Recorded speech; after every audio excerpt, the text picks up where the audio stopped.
Hi ನಮಸ್ಕಾರ, welcome to ಸಾಶಿ cooks. ನಾನಿವತ್ತು ಸಿಹಿ ಕಡುಬು ಮಾಡಿ ತೋರಿಸ್ಕೊಡ್ತಾ ಇದ್ದೀನಿ. ಬನ್ನಿ ನೋಡೋಣ ಹೇಗೆ ಮಾಡಿದ್ದೀನಿ.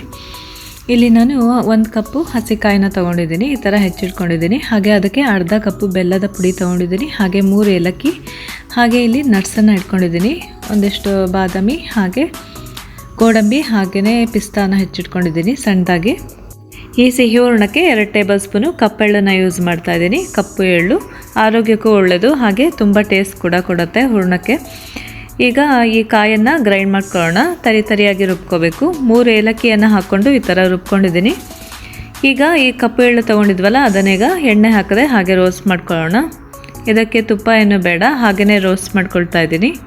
ನೋಡಿ, ಈಗ ಇದು ರೋಸ್ಟ್ ಆಗಿದೆ ಕಪ್ಪೆಳ್ಳುವನ್ನು ನಾನು ಒಂದು ಬೌಲ್ನಲ್ಲಿ ಎತ್ತಿಟ್ಕೊಳ್ತಾ ಇದ್ದೀನಿ. ಹಾಗೆಯೇ ಇದಕ್ಕೆ 1 ಟೇಬಲ್ ಸ್ಪೂನು ತುಪ್ಪನ ಹಾಕ್ಕೊಳ್ತಾ ಇದ್ದೀನಿ. ಹಾಗೆ ಇದಕ್ಕೆ ನಾವು ನಟ್ಸ್ ಎಲ್ಲ ಇಟ್ಕೊಂಡಿದ್ವಲ್ಲ, ಬಾದಾಮಿ, ಗೋಡಂಬಿ, ಪಿಸ್ತಾ, ಅದನ್ನೆಲ್ಲ ಈ ತುಪ್ಪದಲ್ಲಿ ಹಾಗೆ ಫ್ರೈ ಮಾಡ್ಕೊಳ್ತಾ ಇದ್ದೀನಿ. ಈಗ ನಟ್ಸ್ ಎಲ್ಲ ಫ್ರೈ ಆಗಿದೆ. ಇದಕ್ಕೆ ನಾವು ಗ್ರೈಂಡ್ ಮಾಡ್ಕೊಂಡಿದ್ವಲ್ಲ ಕಾಯನ್ನು ಆ್ಯಡ್ ಮಾಡ್ಕೊಳ್ತಾ ಇದ್ದೀನಿ. ನೀವು ಇದನ್ನು ತುರಿದು ಕೂಡ ಹಾಕ್ಕೊಳ್ಬೋದು, ಇಲ್ಲಾಂದರೆ ಈ ಥರ ಗ್ರೈಂಡ್ ಕೂಡ ಮಾಡ್ಕೋಬೋದು. ನೋಡಿ, ಇದನ್ನು ಕೂಡ ತುಪ್ಪದಲ್ಲಿ ಚೆನ್ನಾಗಿ ಫ್ರೈ ಮಾಡ್ಕೋಬೇಕು. ಆಯಿತಾ? ನೋಡಿ, ಇದು ಕೂಡ ಚೆನ್ನಾಗಿ ಫ್ರೈ ಆಗ್ತಾ ಇದೆ. ನಟ್ಸು ಹಾಗೆ ಕಾಯಿ ತುರಿಯನ್ನು ಹುರಿದಾಗಿದೆ. ಈಗ ಅದಕ್ಕೆ ಅರ್ಧ ಕಪ್ ಬೆಲ್ಲದ ಪುಡಿಯನ್ನು ಹಾಕ್ಕೊಂಡಿದ್ದೀನಿ. ಅದನ್ನು ಕೂಡ ಈ ಥರ ಚೆನ್ನಾಗಿ ಫ್ರೈ ಮಾಡ್ಕೋಬೇಕು. ಎಲ್ಲ ಕರಗೋವರೆಗೂ ಚೆನ್ನಾಗಿ ಈ ಥರ ಫ್ರೈ ಮಾಡ್ಕೊಳ್ಳೋಣ. ನೋಡಿ, ಬೆಲ್ಲ ಕರಗ್ತಾ ಇದೆ. ಹಾಗೆ ಇದು ಕಾಯಿ ಜೊತೆ ಚೆನ್ನಾಗಿ ಮಿಕ್ಸ್ ಆಗಬೇಕು ಎಲ್ಲದೂ ಕೂಡ. ಅದಕ್ಕೆ ಒಂದು 2 ಟೇಬಲ್ ಸ್ಪೂನು ನಾನಿಲ್ಲಿ ಬೆಲ್ಲದ ಪುಡಿಯನ್ನು ಆ್ಯಡ್ ಮಾಡ್ಕೊಳ್ತಾ ಇದ್ದೀನಿ. ಆಯಿತಾ? ಚೆನ್ನಾಗಿ ಇದನ್ನು ಫ್ರೈ ಮಾಡ್ಕೋಬೇಕು. ಇಲ್ಲಿ 1 ಕಪ್ಪು ನಾನು ಕಾಯಿ ತುರಿಗೆ ಅರ್ಧ ಕಪ್ ಯೂಸ್ ಮಾಡಿದ್ದೀನಲ್ಲ, ಎಕ್ಸ್ಟ್ರಾ 2 ಟೇಬಲ್ ಸ್ಪೂನ್ ಆ್ಯಡ್ ಮಾಡ್ಕೊಂಡಿದ್ದೀನಿ. ನೀವು ಬೇಕಾದರೆ 3/4 ಕಪ್ಪು ಇಲ್ಲಾಂದರೆ 1 ಕಪ್ ಕೂಡ ಆ್ಯಡ್ ಮಾಡ್ಕೊಳ್ತಾರೆ, ತುಂಬ ಸ್ವೀಟ್ ಬೇಕಾದರೆ ನೋಡಿ ಹಾಕ್ಕೊಳ್ಳಿ. ಹಾಗೆ ಇದಕ್ಕೆ ನಾವು ರೋಸ್ಟ್ ಮಾಡ್ಕೊಂಡಿದ್ವಲ್ಲ ಕಪ್ಪೆಳ್ಳನ್ನು ಕೂಡ ಆ್ಯಡ್ ಮಾಡ್ಕೊಂಡಿದ್ದೀನಿ. ನೋಡಿ, ಈಗ ಹೂರಣ ಕಂಪ್ಲೀಟಾಗಿ ರೆಡಿ ಆಗಿದೆ. ಹೂರಣವನ್ನು ಎತ್ತಿಟ್ಕೊಂಡಿದ್ದೀನಿ. ಈಗ ಅದೇ ಸೇಮ್ ಪ್ಯಾನಲ್ಲೇ 2 ಕಪ್ಪು ನೀರನ್ನು ಹಾಕ್ತಾ ಇದ್ದೀನಿ.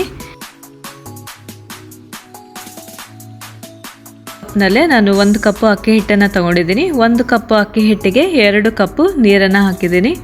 ಹಾಗೆ 1 ಟೇಬಲ್ ಸ್ಪೂನು ತುಪ್ಪವನ್ನು ಹಾಕ್ತಾ ಇದ್ದೀನಿ. ಈಗ ಮಾಡ್ತಾ ಇದ್ದೀನಲ್ಲ ಈ ಸ್ವೀಟಿಗೆ ಈಗ ಉಪ್ಪನ್ನು ಆ್ಯಡ್ ಮಾಡ್ತಾ ಇಲ್ಲ. ಬನ್ನಿ, ಈಗ ನೀರು ಕುದಿಯೋ ಟೈಮಿಗೆ ಈ ಹಿಟ್ಟನ್ನು ಆ್ಯಡ್ ಮಾಡ್ಕೊಳ್ತಾ ಇದ್ದೀನಿ. ಒಂದು ಸಲ ನೀರು ಕುದಿ ಬಂದ ತಕ್ಷಣ ಈ ಹಿಟ್ಟನ್ನು ಆ್ಯಡ್ ಮಾಡಿಕೊಂಡು ಈ ಥರ ಮಿಕ್ಸ್ ಮಾಡ್ಕೋಬೇಕು. ಇದು ಜಾಸ್ತಿ ಟೈಮ್ ತಗೊಳೋದಿಲ್ಲ ಗಟ್ಟಿ ಆಗಲಿಕ್ಕೆ. ಹಾಕ್ತಾ ಇದ್ದಾಗೆ ಈ ಥರ ಮಿಕ್ಸ್ ಮಾಡ್ತಿದ್ದಾಗೆ ಇಮ್ಮಿಡಿಯೇಟಾಗಿ ಇದು ಗಟ್ಟಿ ಆಗಿಬಿಡುತ್ತೆ. ನೋಡಿ, ಹಿಟ್ಟು ಇಲ್ಲಿ ಅರ್ಧ ಬೆಂದಿದೆ. ಓಕೆ, ಈಗ ಇದನ್ನು ಸ್ವಲ್ಪ ನೀರು ಚಿಮುಕ್ಸ್ಬಿಟ್ಟು ಹಾಗೆ ಪ್ಲೇಟನ್ನು ಮುಚ್ಚಿ ಒಂದು 5 ನಿಮಿಷ ಇಡ್ತಾ ಇದ್ದೀನಿ.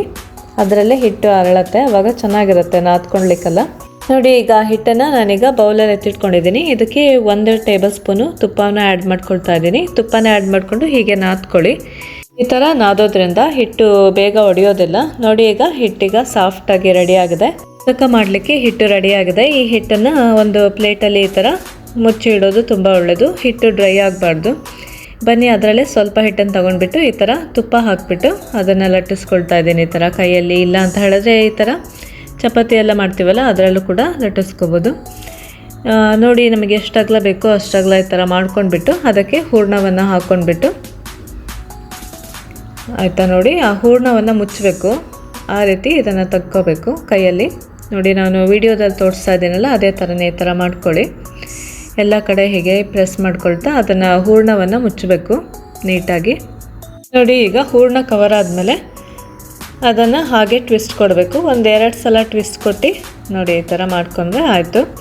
ಎಷ್ಟು ಚೆನ್ನಾಗಿ ಕಾಣುತ್ತಲ್ವ? ಈ ಥರನೇ 1-2 ಸಲ ಮಾಡಿದ್ರೆ ನಿಮಗೂ ಕೂಡ ಗೊತ್ತಾಗ್ಬಿಡುತ್ತೆ. ಈಸಿ ಮಾಡೋದು. ಮಾಡಿ, ಈ ಥರ ತುಂಬ ಚೆನ್ನಾಗಿರುತ್ತೆ. ದೇವರಿಗೆ ಪ್ರಸಾದ ಎಲ್ಲ ಇಡುವಾಗ ಈ ಥರ ಮಾಡಿಟ್ರೆ ತುಂಬ ಚೆನ್ನಾಗಿ ಕಾಣುತ್ತಲ್ವ? ಮಾಡಿ ನೋಡಿ, ತುಂಬಾ ಚೆನ್ನಾಗಿ ಬರುತ್ತೆ. ಆಯಿತಾ? ಇದು ಇನ್ನೊಂದು ಥರ ಕರ್ಜಿಕಾಯಿ ಎಲ್ಲ ಮಾಡ್ತೀವಲ್ಲ ಆ ರೀತಿ ಇದು. ಆಯಿತಾ? ಹಾಗೆಯೇ ಮಡ್ಚಿಬಿಟ್ಟು ಈ ಕರ್ಜಿಕಾಯಿ ಮಾಡೋದೆಲ್ಲ ಇರಲಿಲ್ಲ ಅಂದರೂ ಕೂಡ ಈ ಥರ ನೀಟಾಗಿ ಮಾಡ್ಕೋಬೋದು. ಹಾಗೆಯೇ ಇನ್ನೊಂದು ಅದೇ ರೀತಿ ತೋರಿಸ್ಕೊಡ್ತಾ ಇದ್ದೀನಿ ಮೋದಕ ಥರ. ಈ ಹೂರಣವನ್ನು ಮುಚ್ಚಬೇಕು ಹಾಳೆಯಲ್ಲಿ. ನೋಡಿ, ಮುಚ್ಚುವಾಗ ಈ ಥರ ಸುತ್ತ ಪ್ರೆಸ್ ಮಾಡಿಕೊಂಡು ಅದನ್ನು ಈ ಥರ ಕ್ಲೋಸ್ ಮಾಡಿಬಿಟ್ಟು ಹಾಗೆ 1-2 ಸಲ ಟ್ವಿಸ್ಟ್ ಕೊಟ್ಬಿಡಿ.